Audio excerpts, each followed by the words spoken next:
He longs for us to take our role, not because he needs us, but because he loves us. Spending time with God changes our desires. We always become the one we worship. God never made us into robots. So we wish for the things that he wants us to wish for. He hasn't made us like that. It's because of his friendship with us, then we discover the things that please him. Does that make sense? We're not robots. We're not there, so we wish for the things that he wants us to do. I'm always amazed. Have you ever come across parents at school, because they didn't do the things that they wanted to do as a child, they want to make their child do the things that they wanted to do? Have you ever come across parents like that? Isn't it sad? So basically, they live their dream, what they for themselves, as their kids. And you know what they do? They destroy their kids' lives. They become them. They become them in their kids' body. Isn't that sad?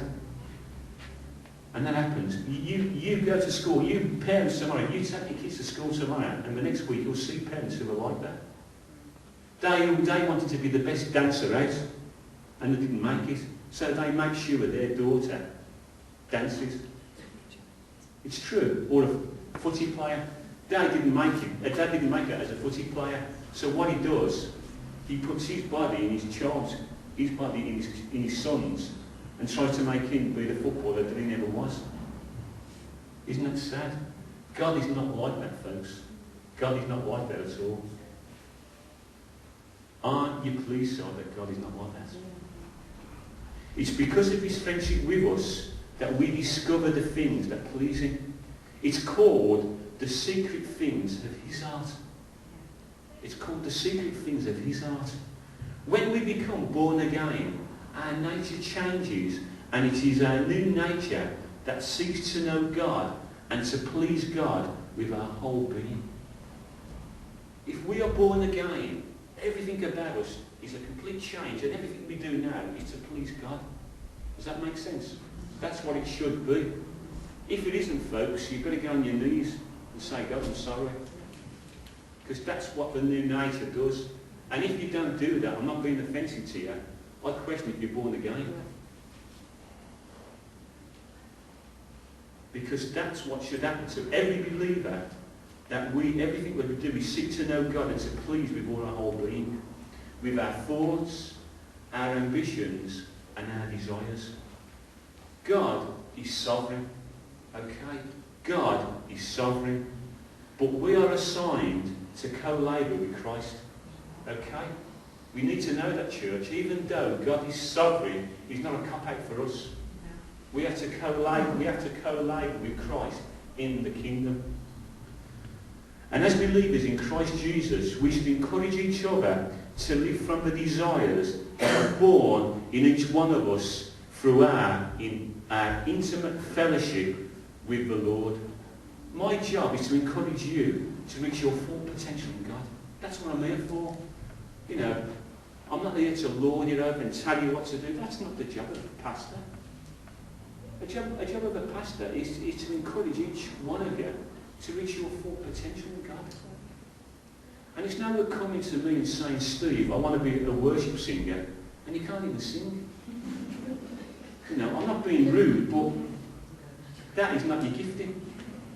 Right? It's true. And that's not being rude, it's just telling the truth. I love to watch the X Factor videos. Isn't it fantastic? Can you do it? Right? And I'm just amazed how many people come up and they think they can sing. Yeah, it only takes just me. I tell you what, it's the funniest hour on television all week, isn't it? I don't stop laughing for an hour. And you know, you get these people, and they talk as if they're the greatest singers since sliced bread. And they come on, and they're worse than me. And I'm thinking to myself, are you real? And then they go out, and then they start crying, and saying, I can't believe to myself, is this really real? But isn't it sad? But you know, you listen to them, they've got a parent who wanted to be the best singer, and they were rubbish. So what they've done, they got their kid, and they want their kid to be the best singer. Yeah? Can you see where I'm coming from? And they've put themselves in their kid's body, and they want to fulfill their ambition for their kid, and their kid can't sing it. Isn't it incredible? I'm really pleased my lads don't copy me singing, otherwise they wouldn't be leading the worship today. But isn't that sad? But we have to encourage each other at the gifts we've given us. You know, I'm going to embarrass Les here. Les is absolutely, he's a qualified nurse now. You know, give him a round of applause. Qualified nurse. When we met this guy in 1996, is that right, Les? Yeah. I can't believe he's the same man today. Only God can do in his life what he's done in his life. And he's done miracle upon miracle in this man's life. This man now, the desire of his heart, he's got what he wanted, and he's a qualified nurse now. And that's what God does. Isn't that fantastic? And what he's done for Les, he can do for us. Isn't that fantastic? Isn't that fantastic? I don't know where he works. I never ever wanted to be like a church minister, so I don't know what happened there. But I know it's of God. Does that make sense? That is not my desire. If somebody said to me today, Steve, if Leland came with me and said, Steve, we don't think you're a church minister, I'd be happy with that. I'm not here to be a church minister. I just know this moment in time it's right for me to be one. But it's never been my desire. I've got to be truthful. It's not my desire whatsoever. And I think if anybody wants that, I'd question it because they're looking for a career and not for a calling. Yes. Because it isn't easy, I'm telling you. It's not easy. But we should encourage each other to reach our desires, our full potential. I see Mo's a qualified now. Nurse. Isn't that fantastic? A qualified nurse.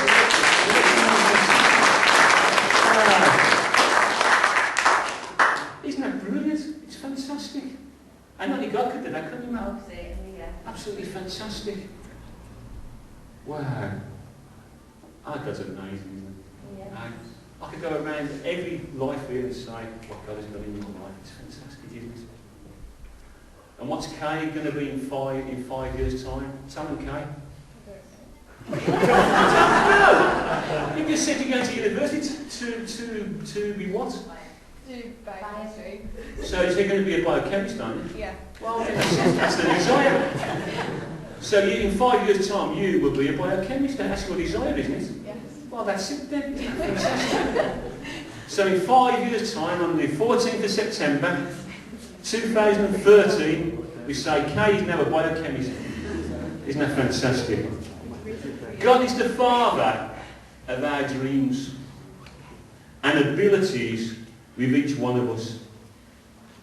Okay? God is the Father of our dreams, and He is the ability in each one of us to achieve those dreams for Him. Yeah?